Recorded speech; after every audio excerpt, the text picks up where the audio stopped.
중국의 자존심. 9. 이세왕제 호해. 진시황제가 진제국을 탄생시켰지만 그의 진제국은 공식적으로 3대 13년 만에 멸망한다. 학자들은 이렇게 급속도로 진나라가 멸망하는 데는 여러 가지가 있지만 가장 결정적인 요인으로 후계자 결정을 꼽는다. 바로 이세왕제인 호해, 즉 진시황제의 막내 아들이 후계자가 되었다는 것을 결정적인 패착으로 지적한다. 이세왕제인 호해는 진시황제의 18번째 막내 아들로 알려지지만 그가 언제 태어났는지는 정확하지 않다.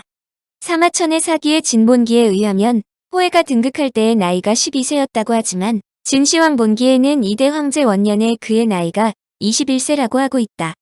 진시황 본기의 내용에 따라서 역산하면 출생 연도를 기원전 229년으로 추정한다.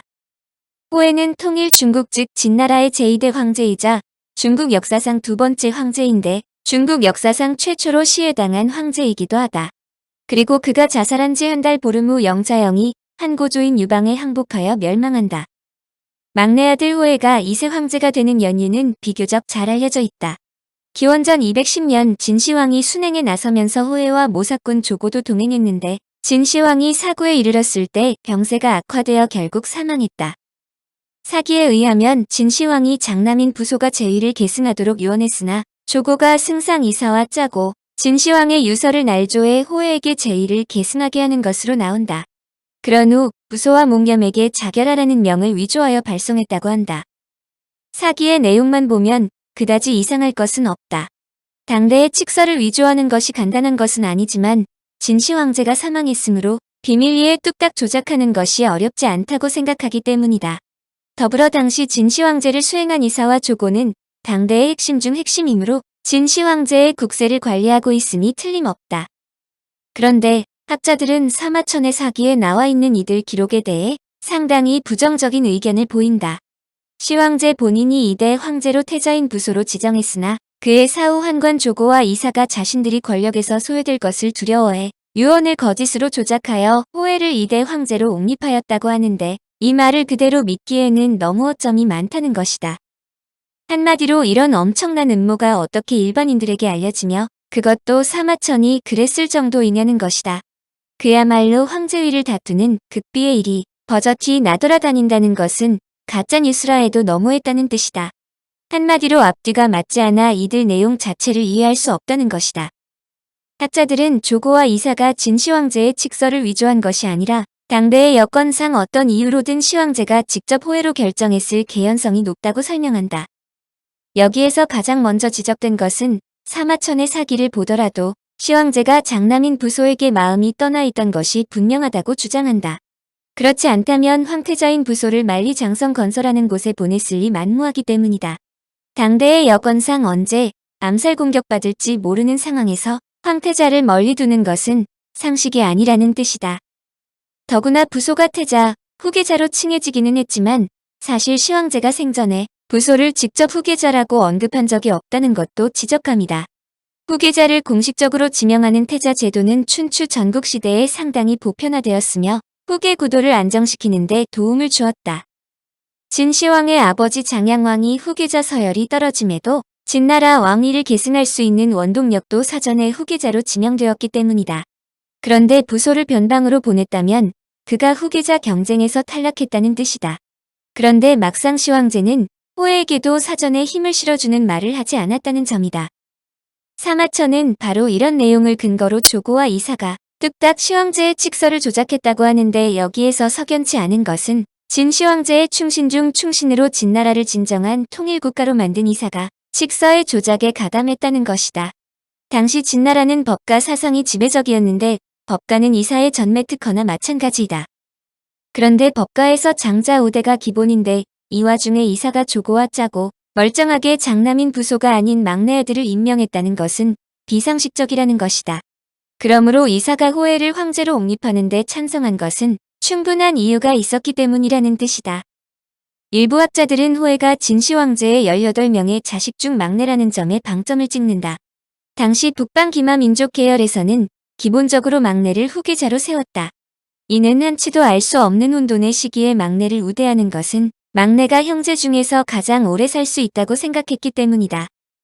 진나라는 전국시대의 다른 나라와는 달리 북방 기마 민족 즉 흉노 등의 전형인 기마수를 기본으로 했다.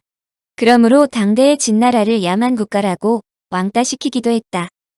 결론은 이런 야만국 진나라가 통일 위협을 세웠는데 진시 황제의 근원인 북방족들의 풍습을 잘 아는 막내인 호에에 관심을 많이 가졌을 것이라는 추정이다. 이 말은 역으로 진나라의 내부 사항을 잘 아는 이사가 호에의 옹립에 반대하지 않았다는 뜻도 된다. 여하튼 부소는 호에가 이세 황제가 되었다는 것을 알고 자살하여 후계자 문제는 깨끗하게 마무리된다. 그가 자살하지 않고 거짓 황명이라고 반기를 들었다면 통일된 진나라가 다시 갈라져 부소파와 호해파로 나뉘어져 대규모 내전이 벌어졌을 것임은 자명한 일이다. 그럼에도 불구하고 부소가 자진했다는 것은 진시 황제가 자신을 멀리한 이유를 이해했다는 뜻도 된다. 여하튼 호에는 가장 걸림돌이라 할 수 있는 형 부소와 명장 몽염, 우승상 풍거질, 대장군 풍겁 등은 물론 자신의 재위를 위협할 만한 형제와 누이 20여 명도 숙청하고 재위에 오른다. 근래 진시황릉 주변에 있는 여러 곳에 배짱갱이 발굴되었는데 무덤의 부장품이나 호화로운 관을 볼 때 왕족의 무덤으로 추정한다. 그런데 막상 묻힌 유골은 나이도 젊고 건강 상태도 좋았음에도 불구하고 두개골에 화살촉이 박혀 있거나 사지가 토막나는 등 잔혹한 처형을 당한 상태였다. 이는 호해가 죽인 그의 형제자매들의 무덤으로 추정되고 있다. 사기에 의하면 이때 누이 10명은 가장 잔혹하게 사지를 찢어 죽였다고 하는데 실제로 진시황릉 발굴 때 발견된 여성으로 추정되는 유골들이 팔 다리가 인위적으로 절단되어 나란히 포개져서 묻혀 있었다. 이는 사기에 나타난 잔혹한 기록이 사실이라는 것을 보여준다. 특히 사기 이사 열전에 보면 호해의 형제 중 유일하게 공자고가 먼저 죽음을 청했기 때문에 호해가 은혜를 베풀어 자살을 허락했다고 기록되어 있다. 그런데 배장갱에 매장된 남자 유골 7만 외상이 없어 이를 공자고의 유해라고 추정한다. 진시황이 천하를 통일하면서 중국 역사상 최초의 통일 왕조가 출현했지만 진시황의 급속한 중앙 집권 정책과 과도한 토목 공사가 백성들의 큰 불만을 사고 있었던 차에 호해가 즉위했다. 그런데 호해는 그를 즉위케 만든 조고에게 휘둘리면서 제대로 된 정치가 제대로 돌아가지 않았다. 특히 막내 아들인 호해가 정상적으로 등극하지 않았다는 의혹과 자신의 형제 자매를 모두 살해하여 비난이 계속되는데 진시황대의 토목 공사를 그대로 이어갔다. 진시황의 거대한 능치민 여산능의 공사를 계속하는 한편 진시황대에도 완공되지 않았던 아방궁과 만리장성 공사도 이어갔다. 문제는 이런 토목 공사가 지속되면서 백성들의 불만도 커져가자 문제점을 잘 알고 있던 승상 이사가 호에게 아방궁 건립의 중단과 조세 부담 완화를 주청했다. 그러나 조고의 농간으로 호해가 이를 자신에 대한 도전으로 받아들였고 이사는 결국 숙청된다. 이후 호해는 조고에게 모든 국사를 맡겨버리고 자신은 유흥에 빠져들었다. 결국 진나라의 과도한 조세와 부역 및 급속한 중앙 집권 정책에 대한 불만이 폭발해 진승오광의 난이 일어나는데 이 난은 장안에 의해 겨우 제압되었지만 이들 반란을 시점으로 진나라에 저항하는 반란이 속출했다.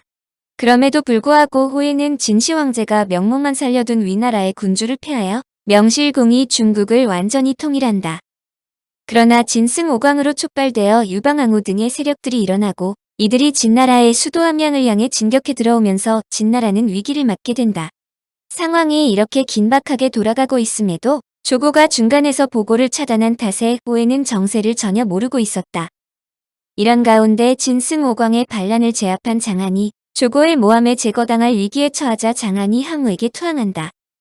더 이상 진나라를 지킬 힘이 없는 상태가 되는데 유방의 군대가 함양 남쪽 무관에 이르자 결국 조고는 호해가 모든 것을 알게 될 수 있다고 생각하여 사위인 여막과 함께 모반을 일으킨다.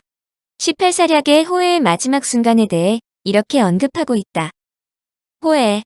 어째서 이런 일이 일어날 때까지 짐에게 미리 말해주는 사람이 아무도 없었단 말이냐. 시종. 말씀드렸다면 살아있을 사람이 아무도 없을 것이었기 때문입니다. 신도 지금이 아니었다면 이미 죽었겠지요. 조고의 사위인 염락이 군대를 이끌고 황궁을 포위한 후 호에게 자결할 것을 강요하여 결국 호해가 살려달라고 애걸했으나 거절당하고 자결한다. 그의 나이 22세로 추정한다. 그의 뒤를 부소의 아들로도 알려지는 자영이 뒤를 잇는데 특이한 것은 황제가 아닌 왕이다. 엄밀한 의미에서 천하를 통일한 진나라는 호예에 의해서가 아니라 자영에 의해 완전히 멸망한다. 진시 황제가 죽은 지 단 4년도 버티지 못한 것이다. 연락에 의해 망이궁에서 자결을 강요당한 후에는 시안의 두현 남쪽 의춘에 매장되었다. 그런데 그는 이세 황제라는 황제의 명칭을 폐기하고 평린의 예로 장사 지냈기 때문에 능호를 쓰지 못하였다. 그러나 현재 그의 무덤에는 진이세 황제릉이라고 적혀 있고 다른 표석에는 진이세묘라고도 표기되었다. 왕으로 격하된 영자영. 호해가 자살한 후 진나라는 항왕으로 알려지는 영자영이 뒤를 잇는다. 그의 출생은 명확하지 않는데 사기 진시황본기에는 호해의 형의 아들로 적혀 있으므로 소설 초안지 등 대부분 기록에서는 부소의 아들로 설명된다. 그러나 호해가 즉위하자마자 모든 형들을 죽였다는 기록과 실제 진시황릉에 배장된 유골들을 볼 때 대체로 진나라의 반개 황족으로 인식한다.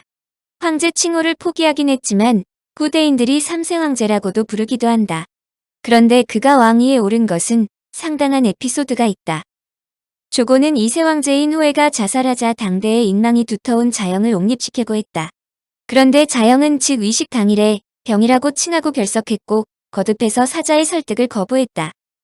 화가 치민 조고가 스스로 자영의 집으로 찾아가 설득하려 했는데 자영은 자신의 아들과 신복 부하들을 매복시킨 후 들어오는 조고를 살해하고 그 일족을 모두 제거한 뒤에야 왕이 되었다. 그러나 이때 천하는 이미 각지의 군벌이 차지하여 진나라의 영토는 함곡관 서쪽으로 축소된 상태였으므로 스스로 황제의 칭호를 버리고 진왕으로 낮추었다. 이미 유방의 군대가 함양의 코앞까지 다가와 있었고 자영은 장수들에게 몇 차례 맞서 싸우도록 했지만 장자방, 즉 장량의 계략 등에 농락당하면서 속수무책으로 패배하고 만다. 결국 자영은 장례식을 상징하는 백마가 끄는 흰 마차와 흰 소복을 입고 목에는 전국 옥새를 걸고서 유방에게 항복하게 되는데 즉위한 지 45일 만이었다. 유방은 항복을 받아들이고 자영과 그 일족의 안전을 보장했지만 뒤늦게 함양에 입성한 항우는 진시황이 각국을 멸망시킨 죄 등을 물어서 진왕자영과 일족을 처형시켰으며 자영의 죽음으로 진나라 황족의 대는 완전히 멸족당한다.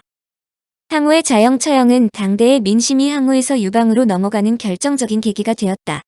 우선 전국시대 진나라 영역이던 관중 및 서천 지역이 유방을 지지하였고 이들 지역이 유방의 든든한 후방 보급처가 되어주었기 때문이다.